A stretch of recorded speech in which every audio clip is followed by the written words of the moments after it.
Thanks very much, Vito, and thanks for the organizer for having me here too. I'm very happy to try to give a lecture on this particular topic.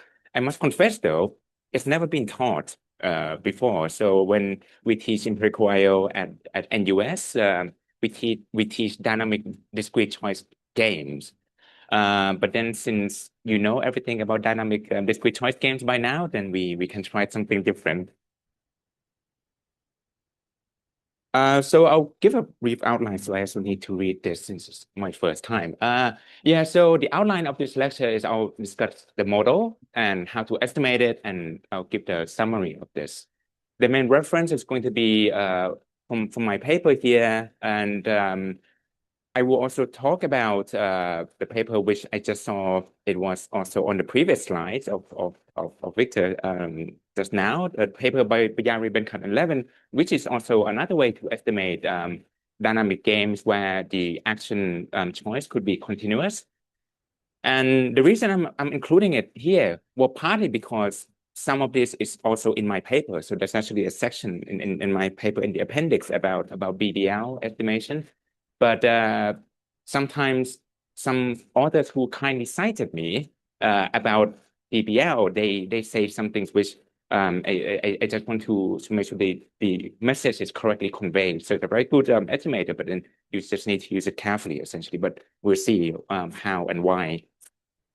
All right, starting gently with the model. If we think of a single agent problem that you've been seeing throughout the week, we know that in these kind of models, there's two types of variables, right? You have the action variable A and the state variable.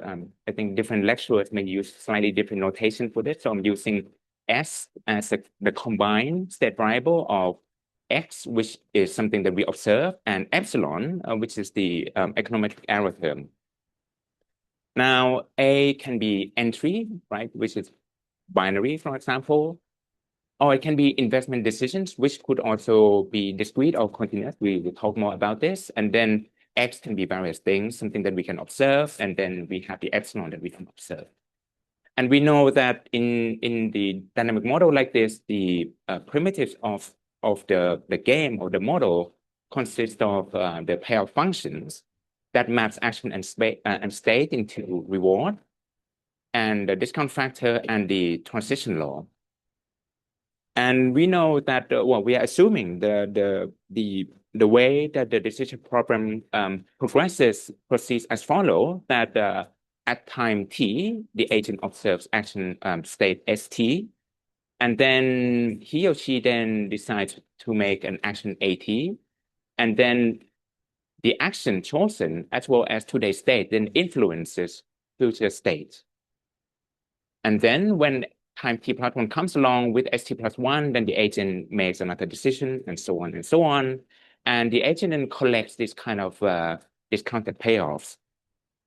Therefore, at time t, we are going to assume that the agent makes the optimal decision rule, whereby given state st, the agent is going to choose the action that maximizes the expected discounted payoff. And we have this value function here that describes the future value from you taking action A in state S today. Then as an econometric problem, what we are looking at is that, well, there is this underlying primitive, particular trio of U0, beta0, and P0 that generate the data. And then our goal is to learn about these underlying primitives. And we typically have to make assumptions about what we know about these objects. Otherwise, the model is not identified. Okay, so far, this presentation doesn't say anything about whether A is discrete or continuous, but it's the same framework. So my point is this should look familiar to you, and then we'll see where things depart.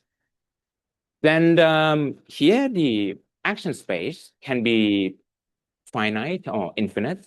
So if it's infinite, it can be countable or uncountable. So the uncountable case, we think of A taking value, say, from some interval.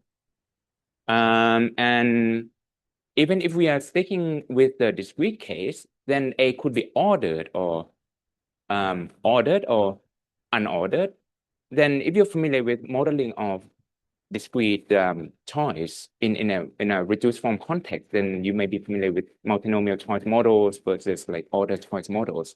So this is what in the sense that what we mean by ordered and not ordered. For example, if you need to make a decision on if you want to take up a mobile phone contract or cell phone, depending on which country you live, you may call it cell phone or mobile phones. Then there could be several network providers. Okay, then in that case, then given a similar type of package that you're going to get, then different provider, then there's no clear ordering between them. So the label that you give, provider one, provider two, there's no clear ordering. So this is what I mean by the variables here are not ordered.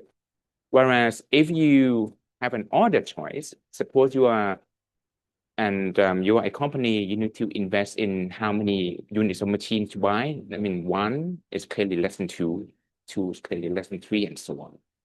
Okay. And if you are talking about your actions being monetary values, then there is natural ordering in that also.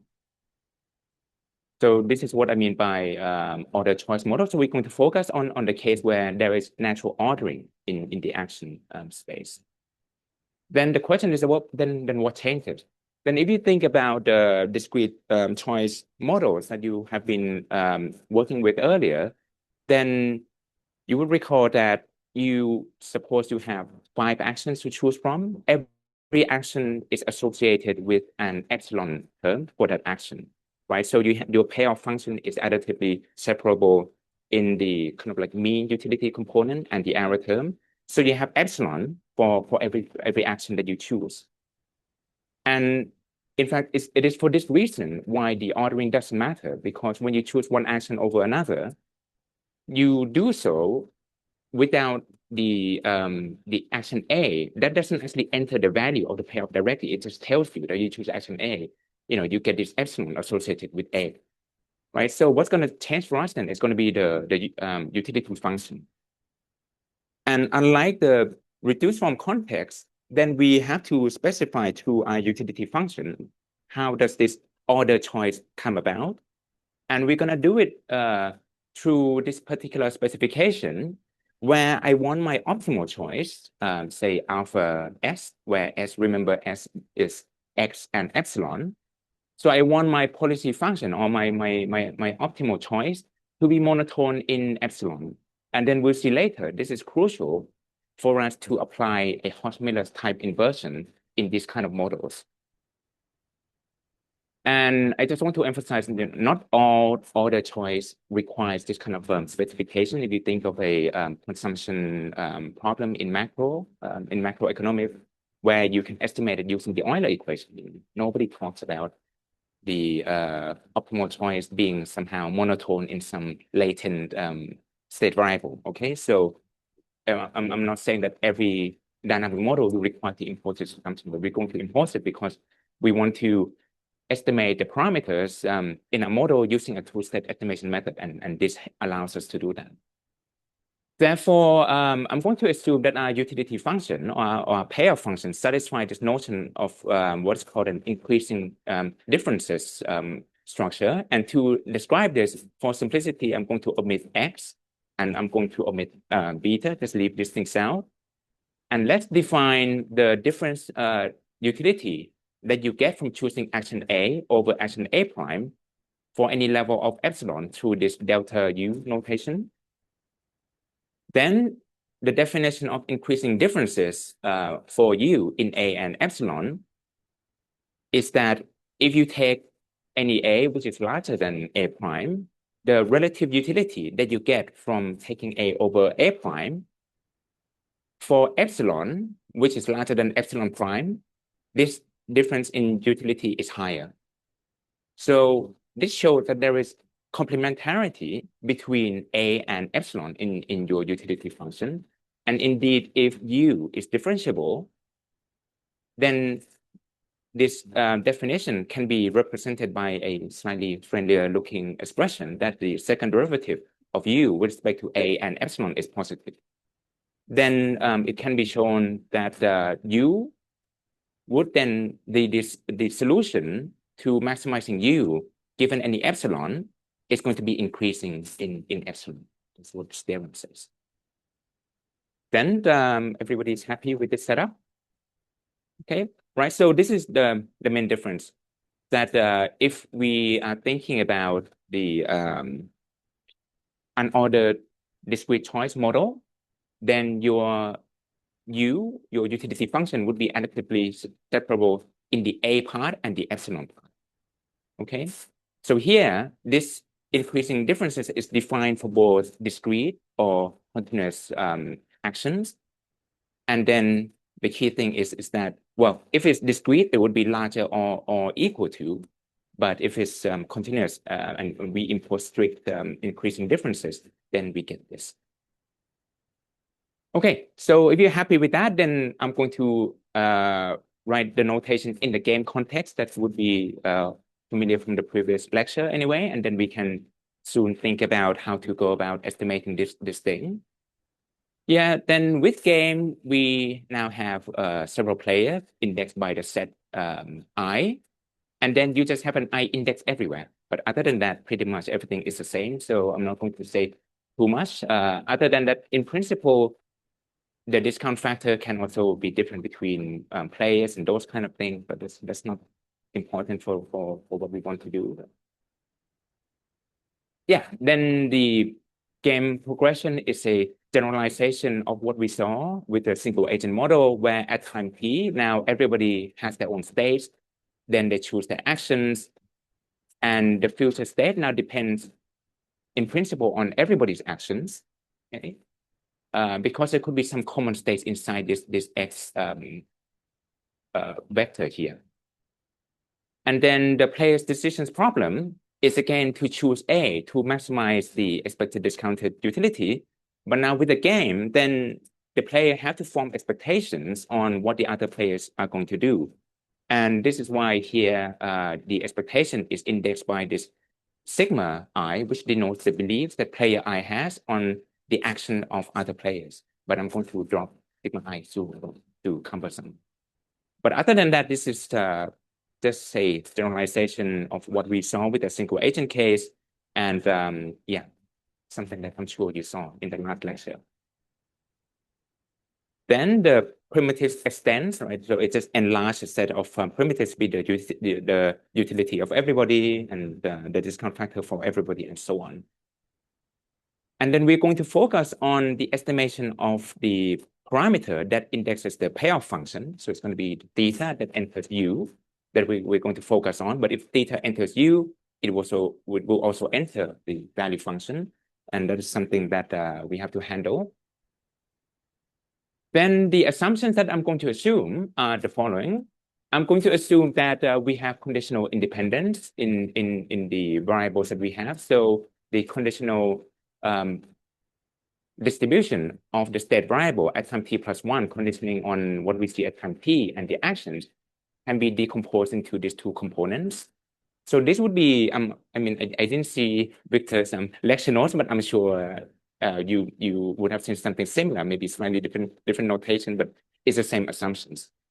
In fact, other than assumption M4, everything should be the same, because all of the other assumptions is about the state variables. It's about the private values of every players being independent of each other. And then for simplicity, we are assuming that the observed public state variables is discrete. And the discount factor is assumed to be known. The only difference between this case and the dynamic discrete choice game that you would have seen in the last lecture is that now our utility function doesn't take on this additive separable form. It takes on this increasing differences form instead. And for simplicity, I'm going to assume that the distribution of Q, which is known, okay, it's going to be the same for everybody for simplicity, and it's not going to depend on X. And beta I is also going to be assumed to be known and the same for everybody. Then in terms of the solution concept, we are going to assume that players play a Markov strategy. meaning that if at different point in time they observe the same state, they observe the same value of the state, then they're going to take the same action. Okay, so this is what this part says. And then they are going to use Markovian beliefs, which is a conditional distribution of the actions of everybody, including themselves, because they need to form expectation into the future, conditioning on the observable state X. Then we can define Markov perfect equilibrium as a collection of the optimal strategy profile and the belief profile, such that for every player I, alpha I is the best response to what everybody else is doing, alpha minus I given the beliefs, okay? And then all other players also use Markov strategies, and the beliefs that they assume is consistent with their strategies, meaning that if you take the conditional expectation of this, conditioning on X, it's going to be consistent, it's going to be the same with sigma. Then this defines Markov perfect equilibrium here. Then under the assumptions M1 to M5, I think it says that you know the discount factor. Yeah, you don't need to know the discount factor. The solution exists. Yeah, so under M1 to M4 and some other regularity conditions such as compactness and so on. In the paper that I referred to at the beginning, it has a result on that. In this case, it can be shown that it inheriting on U, lambda, also satisfy increasing differences in AI and epsilon I. Subsequently, the best response is always a singleton, meaning that that's a unique solution for the player. So the player would not be in a situation where they may want to take two value. Okay, so given epsilon, the player would only choose one action corresponding to it. And then it can be shown that pure strategy Markov perfect equilibrium exists, which is monotone in epsilon in this case. So there are two propositions in my paper. The first proposition refers to the discrete action case, and the second case refers to the continuous action case. And if you like theory, so the proof really inherits from this econometric paper by Susan Athey in 2001 about how Bayesian Nash equilibrium strategy exists in a game with increasing differences. So we just extend this to the dynamic game context. And this is important when it comes to estimation, because if our payoff structure satisfies the increasing difference assumption, that means when we are trying to write down the likelihood or the probability distribution of model implied object, we don't need to worry about multi-value problem, meaning that for different theta, you don't need to worry about there could potentially be different actions that the players may want to take. And so this is something that you may implicitly assume in the discrete choice model, where the choices are not ordered, because under additive separability assumption, you only have ties between two actions on a set that has zero probability measure, right? Because if you think of you choosing action 1 versus action 0, there is a tie between the two. This only happens when epsilon 1 versus epsilon 0, this happens at a particular point, right? And then we know that if the epsilon has continuous distribution, that has probability 0. So this is an analogous result for the setting. Okay, so maybe am I going too slowly on this? Yeah. So in the continuous choice set, should we think of epsilon I? No, so yeah, so here A is a scalar, epsilon is a scalar also. Yeah, so I mean, it's kind of jumping the gun a little bit, Pedro. So if you think of no, I mean it's good. So if you think of an order choice model, right, then essentially it's you can imagine that the support of epsilon can be partitioned so that you're going to take the optimal action increasingly as you move from one interval to another. Yeah, so I don't know how this would work in a multi-dimensional case, but yeah, or in scalar case. Right, then we can think about now estimation. So we are going to focus on the parameter of the pair function denoted by theta. And as we have seen from an order choice case, there are many solutions, right? And throughout the winter school, you've seen the full solution approach. You've seen two-step or yes, so there's a typo. It's a two-step. So two-step or from Victor's lecture just now, there are iterative step that you can iterate things. And what we want to do in this lecture is we also want to do something like a two-step approach because at least for me, I believe that the full solution stuff is too hard. I can't handle it. So I want to do two-step, okay? Because of the full solution approach, when you're trying to estimate theta zero that generated the data, right? For every theta, then you need to solve the dynamic model. And in a discrete choice model of Rust, then at least he provides you a nice framework for you to do fixed point iteration on. In this continuous action games, I don't quite know what that is, but I think Ariel Pages probably has something that you can use if you're interested in doing that, but I'm not, okay? So I'm going to try to take a two-step approach and rely on the insight of Potts and Miller, where you can do some inversion and then proceed that way. Yeah, so we don't want to solve the dynamic model, and we're going to henceforth assume that the data has been generated from a single equilibrium.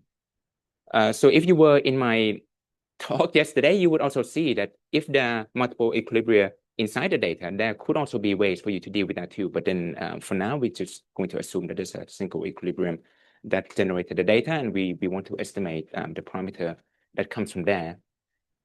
Then the structural assumption that we are making is that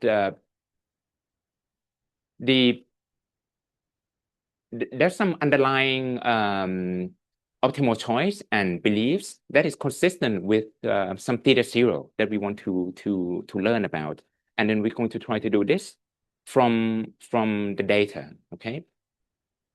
And as we mentioned before, that the beliefs here can be represented by the conditional distribution of actions given X. So I'm denoting this by this bold font F. And this is something that you should think of this as similar to the conditional choice probabilities, because if you have data on actions and states, so here the X prime notation is the observed state in the next period. So I'm just assuming the setup where you just have cross-sectional of many, let's say, many markets, and you index the market by n. In each market, an here is a vector of actions of different players. And then xn is the observed state in that particular time period, and then xn prime is the observed state for the next time period. You can also have more time observations too. Then you have a panel, right? But we don't need that. So the point is, I'm just trying to keep the notation as light as possible. Yeah, so I'm just saying that you only need X from 2 time periods and action from 1 time period to do this. And if you believe me that this really just plays a role of the CCP that you're familiar with, then one way to estimate the parameter of interest is to somehow minimize the distance between an estimated object based on F, which you obtain from the data, okay? Because if you have this, you can non-parametrically estimate this. And then we want the model implied counterpart of this. So from the previous lecture, you would have seen this would, what do you call this? The policy, yeah. So, when, right. So when you do the iteration of the CCPs in the previous lecture, this is an analogous object here. Okay, that means that in principle, if I put in any belief profile here, it's going to spit out another vector of conditional choice, the vector of conditional distribution of actions. But we know that under our assumption, if I use theta zero here, and I put in the F that is consistent with the data, they're going to be exactly equal. Okay. So one way to estimate theta, therefore, is to minimize the distance between these two vectors, the vectors of the conditional distribution of A given X that you can estimate from the data. And then you match that with the conditional distribution of action implied by the model. And that's the basic idea behind this, which, yeah, as I mentioned before, is really the same. But this is just one way to estimate theta, and then there are other ways. And if you want to, for instance, use maximum likelihood here, what you can do is, given that you can get a model implied distribution, you can then differentiate this and then get the model implied density, right? Then you can do maximum likelihood estimation if you want. It's just one of the many ways that you can do this. Right. Then our plan is then to estimate things in 2 stages. The first stage is we need to be able to, for every theta, compute the model implied conditional distribution. And once we are able to do that, then we move on to the second step where we minimize the distance between the non-parametric conditional distribution and the model implied one. And this is really close to the spirit of, I would say, Potts-Miller's paper in 1993, where they used a moment restriction to identify the parameter of interest by essentially just matching the conditional choice probability with the the one that they observed from the data, the sample frequency estimator, and the model implied one. And we're just doing the sample counterpart of this. And in the dynamic game context, this is essentially what Hessendorfer and Schmidt-Dengler do in the context that they call asymptotically squared estimate. And we're just applying the same idea here to the continuous action game. Then the next part is going to be a little bit dense in terms of there are a lot of notations, which is how do we estimate these things. This part is easy because it's just the conditional distribution of A given X, and we can use a sample counterpart of that. But the model implied stuff, which you would have seen from the previous lecture, you have all these infinite sums, matrix inversion. It's going to be the same kind of thing here too. Okay, then to work out what is the model implied distribution, it's useful to I think it's useful to think about what I call a pseudo decision problem. And this is how this 2-step procedure differs from a full solution approach, because in a full solution approach, you're not going to be looking for the model implied distribution. It's going to be the optimal one in the sense that for any value of theta, you solve the dynamic game, and then you can write down what is the conditional distribution that corresponds to that. But in our case, we're going to assume that the agent is going to be playing the beliefs that is consistent with the data, sigma I0. But then for different value of theta, the agent is not going to change his or her beliefs. The belief is going to stay the same. Keep on playing this simple one, so that instead of you having to solve a dynamic optimization problem, you can write down the long run or expected reward for any value of theta without having to solve the game. Because if you want to solve the game for any theta to compute the long run rewards, you have to then solve the game. Okay, and we don't want to do that.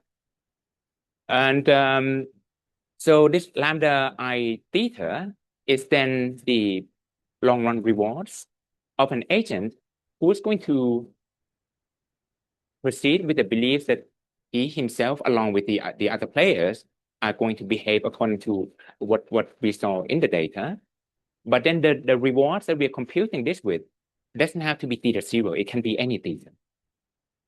And we are writing this in a recursive form. So if you substitute this repeatedly, then you will see that it would be just an infinite sum of discounted expected utility. Okay, so this is therefore is a pseudo long run rewards that the agent or AI faces. And this is what this player is going to get if given epsilon I, he chooses action AI. Therefore, the optimal decision rule corresponding to this would then be the choice A that maximizes this lambda function.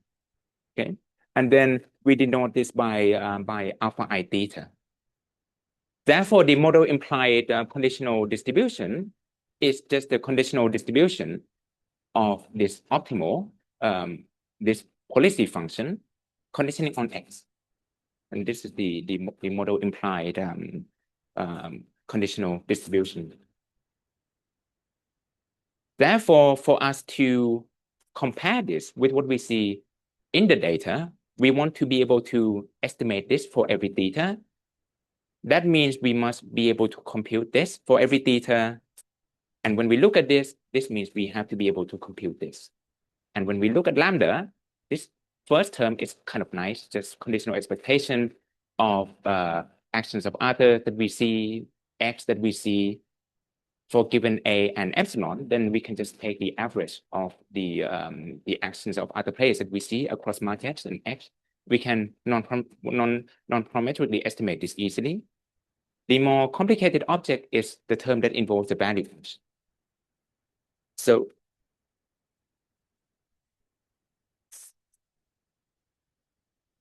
not quite the choice probabilities, but it's related. So let's see. Maybe they don't need to go back at all. But so when you are player I, right, you need to form a belief of what the other player is going to do. So if you observe your own epsilon and you know what X is, you want to compute the expected payoff that you get from, let's say, setting the price to be $10. Then you need to make you need to integrate this utility function. You need to integrate out the actions of the other players. And when you do this, you need to know the conditional distribution of the actions of the other players given X. Therefore, by the beliefs is that conditional distribution of other players. Okay. But then when I say that the beliefs that defines the equilibrium also includes your own action, I say that because when you think about the computing the payoff into the future, the player also needs to form an expectation on what he's going to get in the next period. Therefore, he also needs to take an expectation, right? If we're looking at AIT plus 1, for example, then part of the beliefs is also the player's conditional of his own action. Which object? Beliefs, so it's a function. So I'll say a little bit more. So compared to when you compare this to the conditional choice probabilities, in that case, A takes a finite number of values, right? But the agent, the player is doing the same thing. You also need to assign different probabilities that A can take, and then you weight this probability by the CCP. Then when actions space is finite, when X is finite, then the conditional choice probabilities can be represented by a finite dimensional vector. Okay, but here, because A is continuous, then the beliefs is now represented by a function. So the dimension, if you want to call it that, I mean, it's an infinite dimensional object because it's a function rather than a finite dimensional vector. But conceptually, it should be the same thing. Okay. If you want to think of it as a vector value function, you can also do so. Yeah, if you want to, you can think of it that way too. But yeah, it's not overly important, I would say. But you see as we go along. Okay. Right. Yeah, I don't think I need to go back to that slide, but so where were we? Here. Right. So we want to know how do we then estimate lambda, and the troublesome term is this. But for much of this, I'm hoping Victor did all the hard work already. So in principle, I can go through this quickly because it's the same thing. Okay. So the complicated part here is how do we estimate the conditional value function of the next period given that in the current period you observe SI and you take action AI. So this is the continuation value when you choose action AI. Now we can then exploit the assumptions that we are assuming. First, we can exploit conditional independence. Then we can reduce the conditioning set from S to X. So there's no I here because X is the same for everybody. There's a type, but there's no I attached to this axis. So first we can reduce SIN to XN. Then you can apply the law of iterated expectation. And then you can therefore write the choice-specific continuation value function as a conditional expectation of a conditional value function. So there's a lot of conditioning going on. But this at least for me, this is a useful way of how do we go about estimating these things, because we're going to see, and I'm sure you saw this in the previous lecture, that this conditional value function is something that you can solve out from a matrix equation. There's a matrix inversion involved. And then once you have this object, this continuation value function here is just a conditional expectation of this term. Okay, well, this will become more clear as we go on. Therefore, what I'm trying to say is let's focus on this conditional value function for now. And if we look at what is the value function defined for any theta, we know that this is an infinite sum of the expected payoffs. Okay, so this is why we need to have some beliefs about A, because we are integrating over A at every time period, right? So the belief tells us what is the conditional distribution of actions that we are using to integrate this term. And so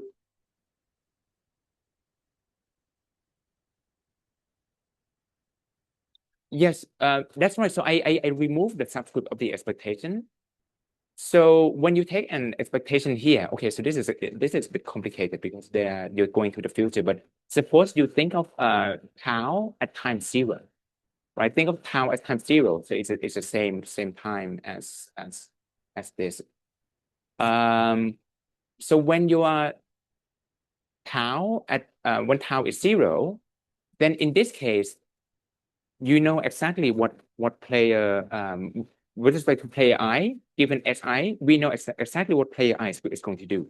So we know what AI is going to be. But for the A's of the other players, then you need to integrate out their A's, right? Okay. So when you do that expectation, it implicitly tells you that, well, you need to know what is the distribution of A. And the beliefs determines that. So you can think of the beliefs in terms of the distribution of A or distribution of epsilon of the other players I'm talking about here. They're equivalent. Okay. Yeah. Anyway, so this is an infinite sum form, and you can also write this in a recursive form, and especially after we take a conditional expectation, conditioning on xn on both sides, you can write the conditional expectation of V given X to be equal to the conditional expectation of the first period utility function plus beta times the conditional expectation of the next period given X. And if you apply the conditional independence assumption and the law of iterated expectation, by that I mean that you can take your V inside here, you can take this as a conditional expectation of V given X prime, then we can replace this term by this term. So there are a lot of expectations going on, but then when you do this, what you well, it's your first time seeing, maybe it's not so friendly, but after you look through it a few times, you will see that, well, since you have finite states, then you can just stack all this up, and then essentially it gives you something like a matrix equation, because if we have this M as a vector of this conditional value function for each state, right? Suppose you have state 1 to state j, then you just have a j by 1 vector here, right? So this would represent this term. And then you would also have a J dimensional vector here representing the conditional expectation of today's payoffs. And I call that term R. And then for the expected future value function, then this is going to be beta, the discounting. And we just saw that the future conditional value function can be written as this particular conditional expectation. So what you should be thinking about is that this term, as a conditional expectation, is just a function of x in the next period. Okay, right? So a conditional expectation of, say, y given x is a function of x. So a conditional expectation of this value function conditioning on xn in the next period. Therefore, this is just some function of xn in the next period. And then you're just taking another conditional expectation on top of that. Therefore, this object really is just a conditional expectation of some function of xn prime conditioning on xn. And if RL here denotes is a matrix that only contains the conditional probabilities of xn prime given xn, then this LM gives us exactly what we want. So LM gives us the conditional expectation of the value function for the next period conditioning on xn. And I'm sure you saw this in the last lecture, okay? And therefore, this infinite sum that represents M that we had, you can then solve this, you can solve this matrix equation, right? Because here L is a probability matrix multiplied by beta. We know that the matrix norm of this is strictly less than 1. Therefore, this inverse exists, okay? Then you can do this. And the claim here is that Rn, which is this object here, is non-parametrically identified. This may not be obvious, but we will come back to this. And L is just a conditional expectation matrix, essentially. Therefore, this can be identified from our observations of xn prime and xn over n. Therefore, Mn is identified for every theta and every I. And to kind of like say more things about the identification of this term, if you think about Hotz-Miller's inversion, when U is additively separable in the observable part A and X, that part is easy. But the part with the epsilon, that's why you have to apply Hotz-Miller's inversion. Okay, and increasing difference assumption that we assume is going to ensure that we can deal with the epsilon term in here as well. So that's where the inversion comes in. So I'm just saying that L is a conditional, it represents a conditional expectation operator. So phi can be any function of xn. So with respect to the previous slide, phi is exactly this function.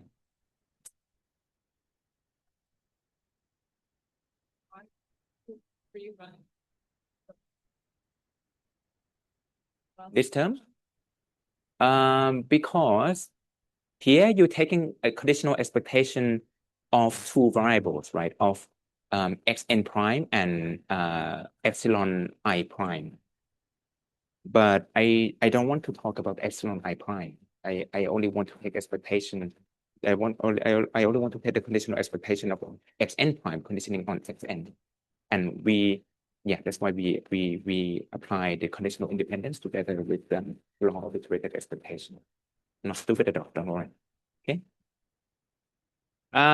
So once you are happy that we can estimate this conditional value function from solving that linear equation, as I mentioned, then the continuation value function can be obtained by just taking a conditional expectation of this term here. Okay, right? Because we have this doing exactly the same thing that we've just discussed. I can apply the law of iterated expectation and take the conditional expectation of V given x prime here, and then this would drops down to this term here. And now this can be a function, let's say phi of x prime n conditioning on xn and ain. And H is the matrix that represents that conditional expectation operator. Okay. So a slight difference between what we have here and in the discrete choice problem is that in the discrete choice problem, the analog of H that you would have seen in the last lecture is a finite dimensional matrix. But here, H is as Fedor was saying, it's going to take a continuum of values because A now can take a value from, say, an interval. Okay, so whereas L, we really can think of L as a matrix, but H is really an operator. But in practice, it's not overly important. Anyway, but since we can identify M, H only depends on the data because it's really just representing this conditional expectation. Then we can identify G for any I and theta. Then now we can go back to our initial goal in case we have forgotten, right? So our goal is to know how to compute this model implied conditional distribution. And this requires us to know how to compute the pseudo decision problem that the player has to solve, right? And that contains this continuation value that we now know is a quite friendly object, okay? And then so once we have this, for any epsilon, you can choose A that maximizes it, all right? And that would give you the best response function. And then we can then compute this object. And this will be the model implied conditional distribution. Sorry, what time am I supposed to finish? Oh, okay, I have time. That's good. Right. Then it can be shown that, well, it just follows from the argument that we saw before that lambda has increasing differences in A and epsilon. Therefore, there's a unique solution to this maximization problem. And then by construction, we know that the Fi that generated the data is going to be consistent with this model implied one at theta 0. And the trick to the inversion in the continuous action case is based on what is known as the quantile invariance principle. Because if A, the optimal action, right, through this alpha function, is strictly increasing in epsilon, that means the quantile of alpha and the quantile of epsilon are going to be the same. Therefore, when I talked about we need to consistently estimate this in a non-parametric way for any theta, inside A, that's fine, we observe A. Inside Sin, we observe Xn, that part is fine, but we don't observe epsilon In. But given this, we can now just transform this equation by the inverse of Q, and then you get epsilon In. So this is the analog of Cauchy-Miller's inversion in this context. Okay, so now hopefully you believe me that, well, epsilon In is just this thing. But again, a friendly object, right? Because we can estimate this thing, we know what Q is, then we act as if we know what epsilon In is. Then we are done. No, it's a property of the case when you have a function such as this. Forget the x, okay? Alpha is increasing in epsilon, therefore this holds.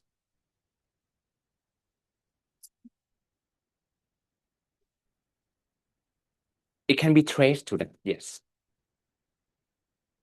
So actually, I think maybe Juan or Victor would know. I'm not sure who first came up with this. So I think only Pages used this in that paper, but Rosa Maskins also uses it. So I'm not sure who came up with this first, but it's the quantile invariance principle is used in identifying models when you have monotonicity of optimal solutions.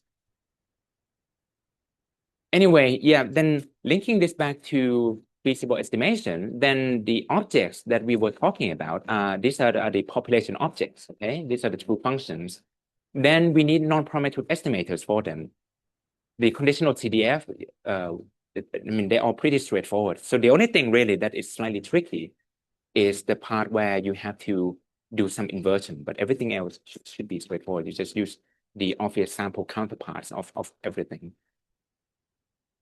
So what this means in practice is you first have to estimate the conditional distribution of A given X, right? This should be the analog of the conditional choice probability. But here we have a function because the support of A is now an interval rather than finite points.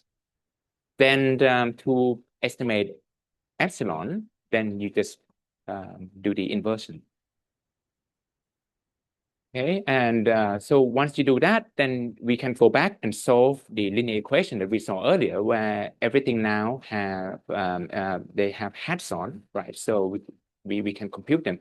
So yeah, it's a typo. So now my conditional expectation operator absorbed the beta inside. So I had Li here because in the general version of my paper, the beta can be different for everybody. So this Li is the conditional expectation operator multiplied by beta I. But anyway, so you can just forget the I and then imagine that there's a beta floating in front of these things. But otherwise, that's nothing important. The point is that you estimate R, you estimate L, you solve for M.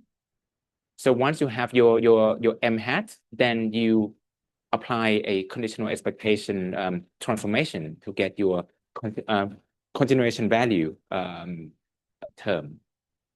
So the important thing here is that for any I and theta, we can compute G hat without any optimization.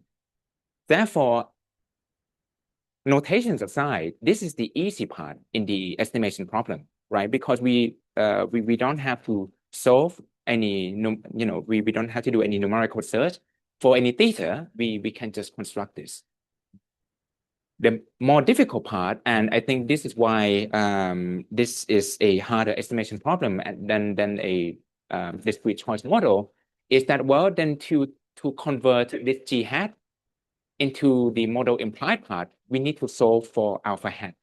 And this is the difficult part, because when you have an unordered discrete choice model, right, when you assume the, say, extreme value distribution, the model implied CCP just pops out directly once you know what this thing is. You don't need to do anything else.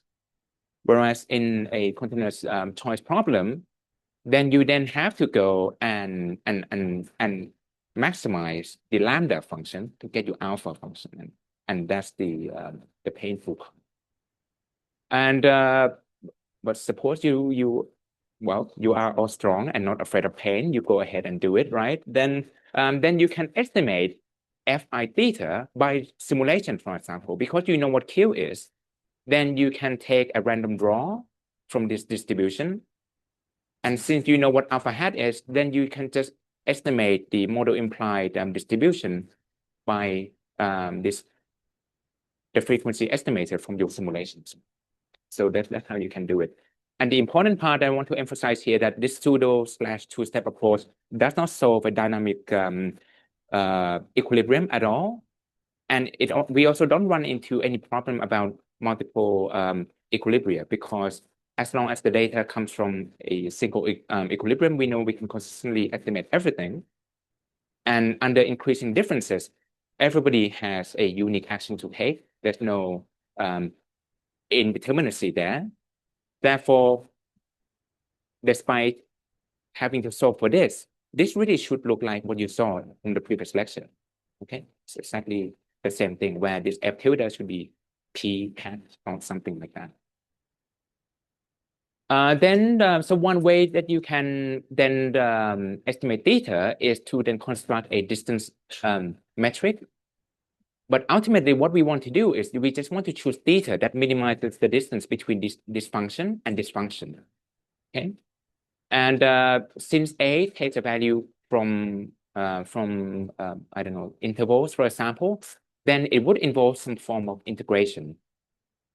But ultimately, what you want to do is you want to construct an objective function whereby you do not miss out any value of A and X, because that can cause problems in terms of identification. So if you think of this as a moment condition, you just want to use every moment. Okay, so this is why we are integrating over the support of A. Yeah, and then this is not so important. And if you want to know more, then there's some conditions that I provide in the paper that this kind of estimator that minimize this objective function is consistent and asymptotically normal. Okay.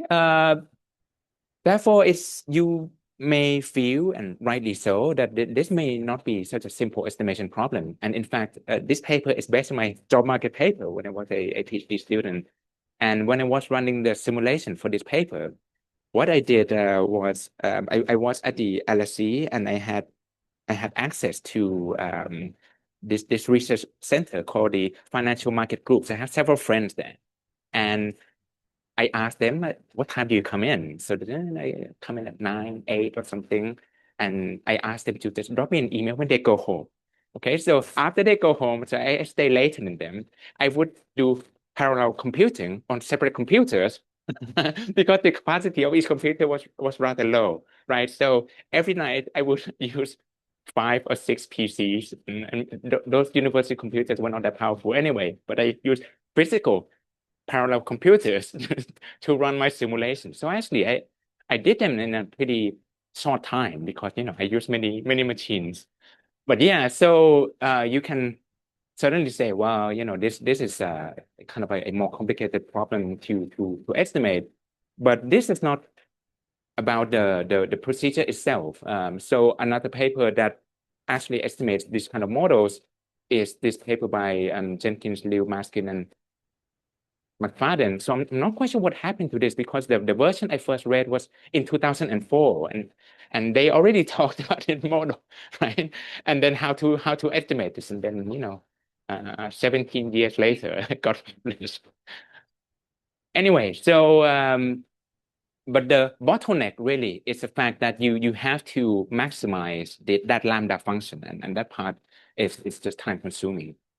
So I'm going to now talk about an alternative way that you don't have to solve, to maximize that lambda function. And they do this.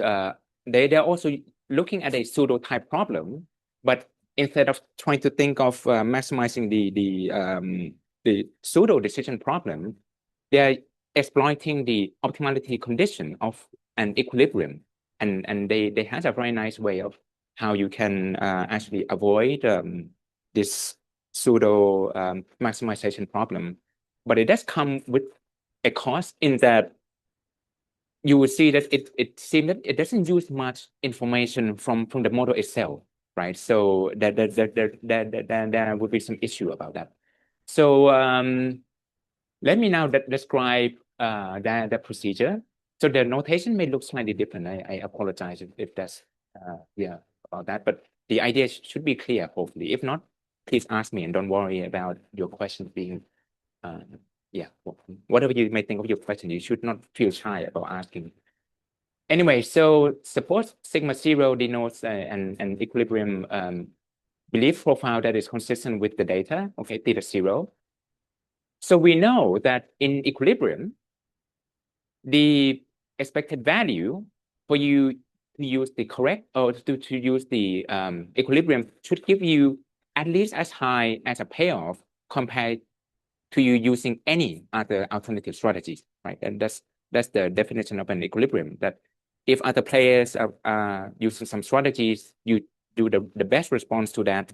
By construction, the best response would give you the payoff at least as good as you choosing an alternative strategy. So sigma I prime here denotes player I choosing a different strategy. And this capital sigma is a strategy space, is complicated object. We don't want to think too much about what this thing is. Then in terms of estimation of theta 0, then suppose theta 0 is identified. And what that means is, well, if theta 0 is identified, it means that there's only one value of theta 0, such that when you compare with all other alternative strategies, this inequality hold. Because if there is another value of theta, let's say theta prime, that satisfies this condition, then this in inequality would not allow you to distinguish between theta zero and theta prime, right? So if you want to use this optimality condition to identify theta zero, if there are more than one value of theta that satisfy this type of restriction, then you cannot distinguish between these two things. And okay, then with that in mind, then we're going to hope or assume, let's say, that there's only one theta zero that satisfies this, and we want to construct the sample counterpart of this. Because if we are able to construct the sample counterpart of this, what we can do then is we can just try different value of theta, right? And then for the value of theta that satisfy this condition, that would be part of your identified set. And hopefully that identified set is a singleton, then you have a point estimated. Right, so that's what this class says. We want to construct objective function by comparing the sample counterpart of these two terms, but we need to use many alternative strategies. Okay, so the identifying power would come from your choice of alternative strategies. Then let's think about, all right, then how do we estimate this conditional value function, and what are these alternative strategies? And in terms of the strategies which is non-parametrically identified, is just the one that is consistent with the data. That means that the conditional distribution that you obtain from this strategy is the same as a conditional distribution of A given X from the data. Okay. Then to compute this term,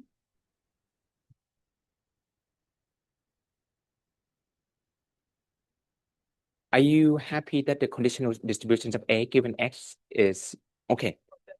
Yeah. So that's a one-to-one mapping between that conditional distribution and the optimal strategy that generates state. Okay. So what we want to do is we want to compute the sample analog of this. And we can do this by forward simulation. So this idea is taken from Horst, Miller, Sanders, and Smith. And the idea is that, well, suppose you take any strategy, the sigma I, and you want to compute this infinite sum, okay? Then you can start at Si0, where the X component in this is consistent with its X here. And then for epsilon, you can draw epsilon because you know the distribution of epsilon. Okay, so you can draw epsilon.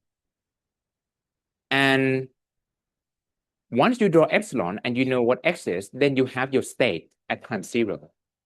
Therefore, given a particular strategy of choice, then we know what action player I is going to take. Okay, so you just put it through your strategy function, but we come back and talk more about what this strategy or this belief is. Okay, you put it into here, then you get the action that player I is going to take at time 0. So once we have that, if you remember the flow diagram that I gave at the beginning, then when other players take their actions, this is going to give you a new X. And then when you draw your new epsilon, this is going to give you the state variable for the next time period. Once you have that, you put it through your time invariant strategy or beliefs function again, then that's going to get you action for the second time period. And then other players are going to do the same thing. And then you're going to get the S for the next period. And then you just keep on continuing this way up until time, let's say time capital T. Okay, so this is a part of one simulation path. And then you do this many times, because if you just take one expected payoff from a single simulation path, that is not going to be the same as this conditional expectation. You need to do this many times and take the average of this across simulations, and this will give you a consistent estimator of this object. Okay. Then, well, what do strategies look like? If we want to use the one that is consistent with the data, our strategy, which is denoted by sigma here, would then be based on this. Meaning that if I observe epsilon, this epsilon at with this X, I just apply this inversion, and then I'm going to get A. So if you remember, there was a quantile equivalence between F of A and Q of epsilon, right? So to identify epsilon, you do the inversion with respect to Q. But now to employ the optimal strategy, you do the inversion the other way around. So given epsilon, you apply Q epsilon to get a quantile of the epsilon. You do F inverse, you apply F inverse onto this quantile, and that would get you the optimal value with respect to that strategy. Okay, so that's one strategy, and that's the strategy which is consistent with the data. Then the most popular alternative strategy is what is known as an additive perturbation strategy, which you do the same thing here, first of all, and then you just add an eta or some kind of noise to it. In terms of how it relates to this computation then, just to make sure everybody's on the same page here, suppose you're using this strategy. When you perform this forward simulation, every time that you get a new S, you would then get your A this way, and that would give you the stream of payoff over time, okay? Then you do the same exercise again with an alternative strategy. Let's say alternative strategy 1, you set this to be a half, for example.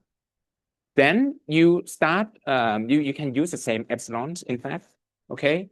You do the inversion, but you don't use this to compute your payoff. You first add your action choice by this eta, a half. Only then you plug it in your payoff function. So that gives you the payoff with this alternative strategy. Okay, so you do that for many etas because we want to consider many alternative strategies. So you can, there are infinitely many etas you can choose from. Then you can do that. Though it should be said though that this is a lot simpler. I don't know, one can argue or not. I'm not quite sure whether it's simpler or not than maximizing lambda. Because if you think of the minimum distance approach that we have just talked about, to construct the objective function for that, for every theta, you need to maximize lambda, and you need to do this for all possible value of epsilon, meaning because you want the whole distribution function.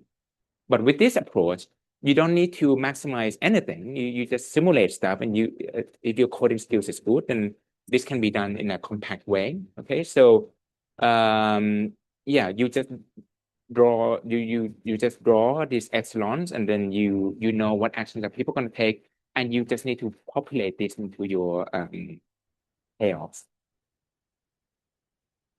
And if you can do that, then you can construct the sample counterpart of this, right?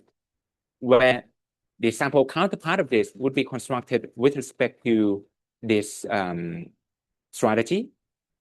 And then for the alternative strategy, you say something like this. And this would go into here. And if you have enough strategies, then you feel brave enough about estimation, then you say, okay, now I'm going to put this together. And you just search over the parameter space of theta and see how many thetas survive this inequality for all I and all x. Those that do are part of your or part of your set estimate. So by construction, this approach in finite sample, if you do it right, you should get a set estimator every time. So while this is intuitive conceptually, and it's in principle, it's easier to do in the sense that you don't need to optimize anything even before you get to the theta. But then there's an important question of how do you choose this set of alternative strategies? You may say, well, this additive class is a very large set because your eta can take values from minus infinity to plus infinity. But it turns out this is a very modest range of alternative strategies that you're looking at. It's just one class of alternative strategy, just based on additive perturbation. And in the world where the set of alternative strategies is like the universe, right, this is just like one point in there. So the answer is that you may lose identification. And what I mean by that is that it is possible that there could be a unique value of theta, say theta 0, that satisfies this condition if you consider all alternative strategies. But if you consider, say, a subset of that, let's say just this additive perturbation class, there could be many other theta that satisfy the moment in equality restriction. And if you do this, then of course this is not good, right? The model is actually identified, but you choose an objective function which is not able to identify the parameter of interest.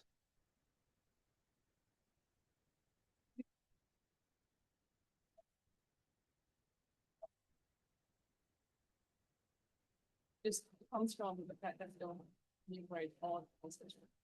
That's right. But theoretically speaking, it could be, yeah. So I think, I mean, I maybe I arrived a little bit too late, but so when I started working on games, I think there were questions about are the parameters in these games set identified or not? And I think now we are quite confident that in complete information game, yeah, you have this set identified I don't want to call it issues, but situations, right? But in many incomplete information games, we have point identification. Therefore, if you go for the set estimation approach, it should be well justified why you do that. Okay. Yeah, so it's exactly as you were saying that here, I mean, the model could be point identified, but then you may not know it because by the estimation method, you're gonna get a set estimate. And even if the data is infinite, your set could still be large. So I have an example here. So this is a simple static problem of a Kuno game, where here D is an inverse demand function, and in a Kuno game, firms would choose how many items to produce, right? Okay, so here the inverse demand would give you the price, and the utility function of firm I would be the amount that firm I produces multiplied by the difference between the price and the cost. So here A can take value in R, and X is just choose some random numbers. So epsilon can even be negative, but the point is this is kind of like you can think of this as normalized, okay? But the point is we just have a simple static Kuno competition model. Then in this case, it can be shown analytically that you can you can solve for the optimal policy. This is just a standard two-player Kuno game that we can do. But if you're going to compare the expected payoff from using the optimal solution versus an additive perturbation one, this difference turns out to not contain theta 2. So theta 2 drops out from this difference entirely. What this means is if you're going to construct a sample counterpart of this and take the difference for any value of theta 2 that you choose, that would be part of your identified set. Okay? And this is how you can lose identification. Yeah, so if you want to see the details, you can look in the appendix of my paper, for example.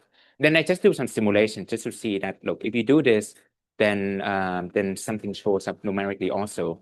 And then I compare this with let's say, minimum distance estimator.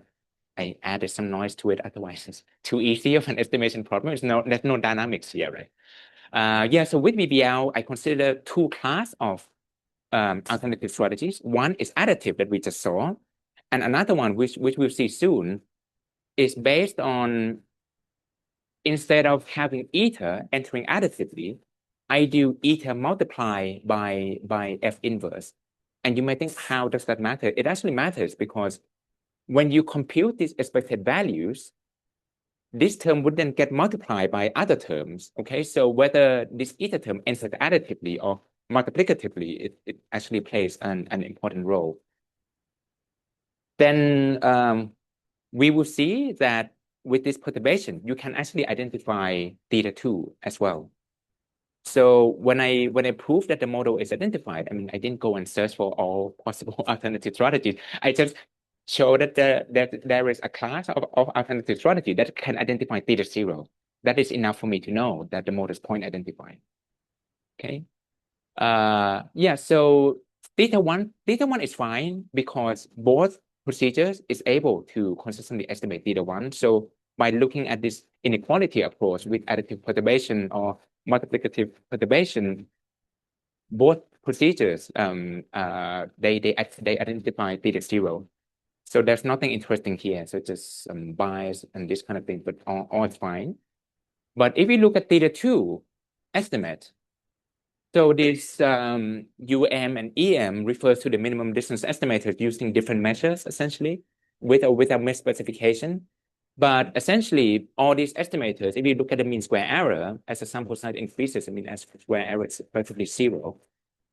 On the other hand, if you do BBL with additive perturbation, so the AP ones, and the MP ones are with the multiplicative perturbation, and low and high here refers to how many simulation draws that you use, if I remember correctly. Okay, then you see that even as the sample size increases, the additive perturbation, the mean square error is there. Okay, because yeah, I mean it's the profit is not identified. And back to your question about the idea behind this. This idea is actually known in the econometric literature, at least in this paper by Dominguez and Lobato, where they show that if you look at a conditional moment restriction model, suppose it is able to identify theta zero, but you may know that when you have a conditional moment restriction to estimate the parameter of interest, most of the time, I mean, at least for non-econometricians who are working on theory, they may say, well, you just choose some finite moments, right? And then you turn the conditional moment restriction into an unconditional one. You do GMM, and then you estimate theta zero. So Dominguez and Lobato show, or they gave specific examples that, well, if you do this using very natural choice of phi of y, not some crazy choice of functions, you can lose. Oh, I think that's a typo. Yeah. Right. So no, that's fine. You can lose identification, meaning that there could be other theta that satisfy a moment condition like this as well. That means that when you go from here to here, you're losing information because you're not using all of the information that the conditional moment has on theta zero. They also show a way to overcome this by choosing theta in a way in which you don't lose identifying information on theta zero. And they propose to do the following, that you can use, for example, phi yt as an indicator function of yt taking value less than or equal to y, assuming that y is a scalar. And you have to consider all value of y in the support of y. Okay, and if you do that, you will preserve the identification of theta zero. So this is a moment equality model. So Kahn and Tamer, they also develop a similar idea, but for a moment in equality estimator, which is somewhat similar to what Bayari, Bentab, and Levin do. However, these ideas do not apply to BBL because the conditioning set here, oops, sorry. The conditioning variable here takes value in a Euclidean space. Therefore, we can devise a way where, roughly speaking, if you take, if you increase y, then this the space covered by this type of inequality grow dense in the space that y lives in. But then the class of alternative strategies is a class of functions, and it's unclear how you can have this kind of solutions through this.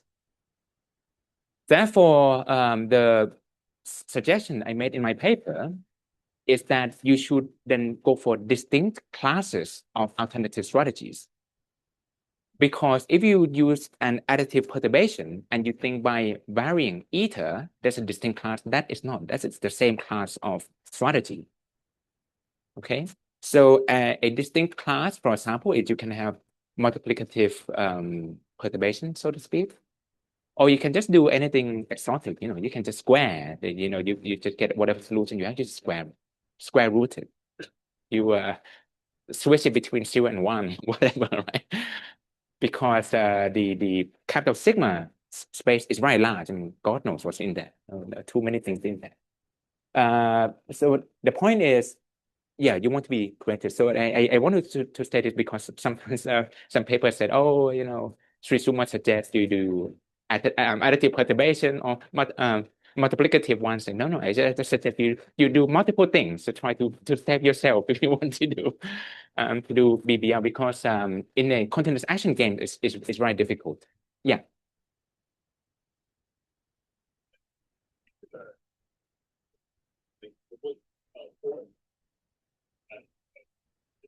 Okay. I think the next 2 bullet points answer your question. So if you have a discrete choice game, but it's ordered, in this case, as I was saying earlier, then the support of epsilon can be partitioned in that, in the lowest part of the support, you're going to take action 1, say. On the next portion of the support, you're going to take action 2. Then what you want to do is you want to do a perturbation around the cutoff point. And in that case, it's enough for you to retain the identification of theta 0.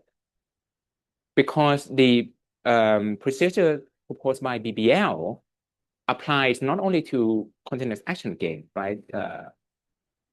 It applies to discrete choice games too. I mean, you just rely on this same kind of inequality. And for an unordered discrete choice game, where you want to perturb the differences in value function, which is the object that you do hot Miller's inversion on. That's the object you want to perturb in a unordered discrete choice models. So yeah, if you find this interesting, you want to see more details, you can look in the appendix at the page of that page. Yeah, so I'm done basically. So to summarize, what we have looked at today is a model of continuous action games, and we see how we can estimate it using a 2-step approach. And in fact, you can combine different classes of game. So given that you are now familiar with discrete choice models, where the key component in the payoff is the additive separability expression. And for continuous or order choice game, you have these increasing differences. Then you can combine the two. So I think I don't think it's in my paper, but I think some version of my paper, or if you want, you can write to me. So I think the older version of my paper, for example, you can combine things where players assume in the first stage whether they want to enter or not enter, and once they enter, they can take consensus, for example. That's a way to embed the two things together. So you can mix and match these things. But the important part in terms of implementation, yeah, you have to think carefully about these games, because we know that it's not always easy to estimate. But if you has a nice way of reducing computation, but you should also want to make sure that you don't lose things that are too important. Like with the 2-step approaches, typically this is less efficient, right? So this is why in the last lecture, you saw that you may want to iterate, because you can get better finite sample results and you can gain efficiency and so on. So there's no free lunch as far as I'm concerned here. And yeah, and in fact, these continuous choice games, I think they are widely they're much less studied than an unordered discrete choice game. And I think part of the reason is because it's harder to estimate, but I don't think it's any less interesting. And so I think there's some recent works who are paying attention to this kind of problems again. And hopefully there's some momentum. Maybe some of you would also want to estimate this kind of model. So there's the paper by Kawi in Toronto that he considered a continuous action game, and Forte and Guanja, they also said that my simulation estimators is it can be improved upon, which I'm sure it can. So if you are interested in methodology, you can look at that. And there's a recent working paper by Gautam and Philip Schmidt-Winkler they look at an ordered discrete choice game and they talk about how to solve that. So yeah, so I think that hopefully there will be an interest in these kind of models. Yeah, that's it for me. Thanks.